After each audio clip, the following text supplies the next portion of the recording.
ایک جملہ جس نے پوری امت مسلمہ کو احکام الہیہ سے دور، سنت رسول صلی اللہ علیہ وآلہ وسلم کا اور شریعت مطہرہ کے نظام رحمت کا دشمن بنا رکھا ہے۔ کیا آپ جانتے ہیں وہ جملہ کیا ہے؟ انسانیت سب سے بڑا مذہب ہے۔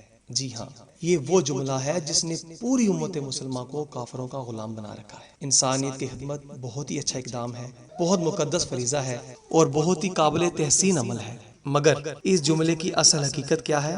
اس کا متحمل کون ہے اور انسانیت کے جذبے سے کون لوگ سرشار رہتے ہیں؟ اس کا جواب ہر مسلمان کو احکام الہیہ اور رسول کریم صلی اللہ علیہ وآلہ وسلم کی سیرت طیبہ سے لینا چاہیے تھا، مگر چونکہ کافروں کی تعلیم نے ہماری دسترس سے اسلامی تعلیمات اور اس کے انوار و تجلیات سے ہمیں محروم کر دیا ہے، اس لیے اب ہمارے سامنے ہمارا کوئی بھی ایسا عمل باقی نہیں بچا جس کے عملی اقدامات سے قبل ہم شریعت پاک کی رہنمائی حاصل کریں۔ ہر جہت میں ہم اپنے نفس کی مرضی کو شامل کرتے ہیں اور اسی کے پیش نظر ہم اپنے معاملات طے کرتے ہیں۔ یہی وجہ ہے کہ ہم نے کبھی غور ہی نہیں کیا کہ کافر یہود و نصارہ جو ہر وقت انسانیت کا واویلا کرتے دکھائی دیتے ہیں اور ہم بھی ان کے شانہ بشانہ ان کے نعرے کا علم لے کر ان کے ساتھ پیش قدمی کرتے دکھائی دیتے ہیں، کیا وہ لوگ انسانیت کے دائی ہونے کا جو نعرہ بلند کیے ہوئے ہیں، ان انسانیت کے دائیوں کو اللہ کریم اپنی مقدس کتاب قرآن مجید میں کن الفاظ سے مخاطب فرماتا ہے؟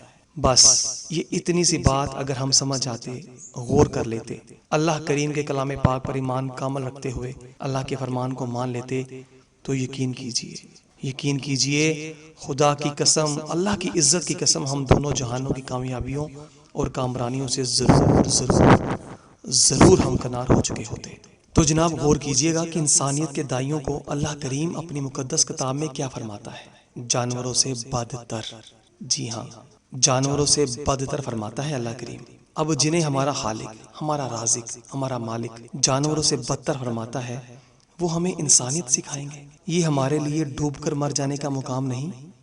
ایک طرف ہم کلمہ رسول اللہ صلی اللہ علیہ وآلہ وسلم کا پڑھتے ہیں اور دوسری طرف ہم انسانیت کا دائی کفار کو سمجھ کر اپنے ساتھ، اپنے دین کے ساتھ، اللہ اور اللہ کے نبی صلی اللہ علیہ وآلہ وسلم کے ساتھ کھلا منافقت کرتے دکھائی دیتے ہیں۔ پیارے مسلمان بھائیوں، خدا کے لیے واپس دین کی طرف لوٹ آئیں اور اس بات کو تسلیم کر لیں کہ دنیا میں اگر کوئی کامل اور اکمل شخصیت ہے، انسانیت کے درجے پر فائز، تو وہ فقط ہمارے پیارے نبی صلی اللہ علیہ وآلہ وسلم کی ذات اقدس ہے اور کوئی دوسرا ہو نہیں سکتا۔ آپ صلی اللہ علیہ وآلہ وسلم کو اللہ کریم نے سارے جہانوں کے لیے رحمت بنا کر مبعوث فرمایا ہے۔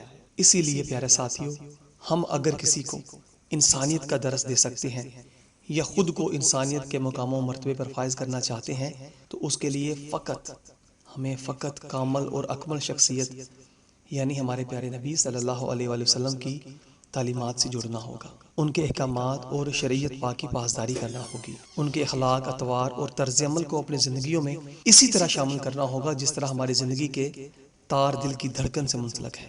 ہمیں اپنا جینا اور ہمیں اپنا مرنا عین شریعت پاک کے رنگ میں رنگنا ہوگا۔ اب رہی بات کہ کفار انسانیت کا ڈھول کیوں پیٹ رہے ہوتے ہیں جبکہ وہ اپنی ذات میں جانوروں سے بھی بدتر ہیں، جن کے ہاں نہ ماں کی تمیز، نہ بہن بیٹی کا لحاظ، ان کے ساتھ جب دل کیا، جہاں دل چاہا بدکاری کی اور اپنی اس بدکاری کو محفوظ کرتے ہیں اور محفوظ کر کے دنیا کو دکھاتے ہیں۔ ایسے جانوروں سے بھی بدتر لوگ ایمان سے بتائیں، انسانیت تو کیا انسان بھی کہلوانے کے حقدار نہیں؟ تو کیا ان کی تعلیم، ان کے اخلاق، ان کی تہذیب و تمدن، ان کا تعلیم و ہنر اور قانون و سیاست کیا ہم مسلمانوں کے لیے فائدہ مند ہوں گی؟ ایمان سے بتائیں، ایمان سے بتائیں، سوچیں، غور تو کریں، انسانیت تو کیا انسان بھی یہ لوگ کہلوانے کے حقدار نہیں، جن کے ہاں نہ ماں بہن کی تمیز، نہ بہن بیٹی کا لحاظ، ان کے اخلاق، تہذیب و تمدن، تعلیم و ہنر اور قانون و سیاست کے ہم مسلمانوں کے لیے فائدہ مند ہوں گے؟ ایمان سے آپ کو اللہ کی عزت کی قسم سوچیں، غور کریں، جو جانوروں سے بدتر ہیں وہ ہمیں انسانیت کا درس دیں گے؟ یہ محال ہے، واللہ محال ہے۔ اپنے اللہ کریم کی بات کو حق مان لیجئے اور ان جانوروں کی تعلیم سے اپنی نسلوں کو بچا لیجئے۔ پورے ملک سمیت دنیا میں اگر جانوروں کا نظام چل رہا ہے اور ہم مسلمان ان کے نظاموں کا تحفظ اگر کر رہے ہیں، تو اس کی بنیادی وجہ فقط نظام تعلیم ہے۔ ہم کافروں کے غلام اگر آج ہیں تو فقط اس عمل کی وجہ سے جس کے پیچھے تعلیم کافروں کی یعنی انسانیت کے قاتلوں کی ہے۔ ہم سب الحمدللہ باشعور ہیں، اور عقل مندی سے اگر غور کریں تو حقیقت حال ہم سب پر انشاءاللہ تعالیٰ کھل جائے گی۔ ہر عمل کے پیچھے علم کاربند ہوتا ہے۔ کوئی بھی عمل اس وقت تک درست ہو ہی نہیں سکتا جب تک عمل کی تکمیل درست علم سے نہ کی جائے، اور درست علم فقط اسلام کا علم ہے، دین حق کا علم ہے، اور اللہ کریم اور رسول کریم صلی اللہ علیہ وآلہ وسلم کی تعلیمات کا علم ہے۔ اس لیے جانوروں سے بدتر لوگوں کی تعلیم سے اپنے بچوں کو، اپنی نسلوں کو بچائیں اور انہیں نور علم کی روشنی سے منور کریں۔ انسانیت کے معراج پر فائز رسول اللہ صلی اللہ علیہ وآلہ وسلم کی تعلیمات سے ان کی جھولیوں کو بڑھنے کا اہتمام کریں۔ جانتے ہیں نا کیوں؟ وہ اس لیے کہ آپ بھی مسلمان ہیں اور آپ کے بچے بھی مسلمان ہیں، اور یہ ایک روشن سچ بھی ہے کہ بچے جس رنگ کی تعلیم پائیں گے اسی رنگ میں رنگتے جائیں گے۔ اسی لیے اسکول و کالج کی تعلیم جو جانوروں سے بدتر لوگوں کی ایجاد ہے، اور جانوروں نے اس تعلیم کو عام کیا ہی اس مقصد کے لیے تھا کہ مسلمان ہمارے نظاموں کی حفاظت ہمارے غلام بن کر کریں۔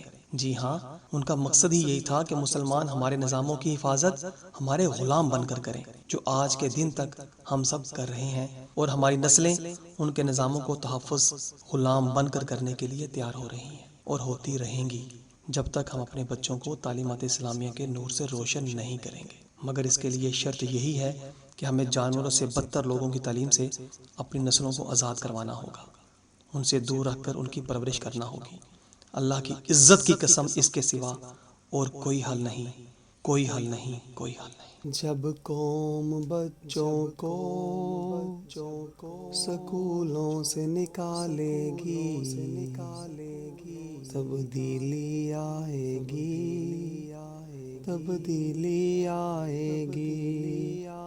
اللہ کے قرآن کو سینوں سے لگائے گی، تبدیلی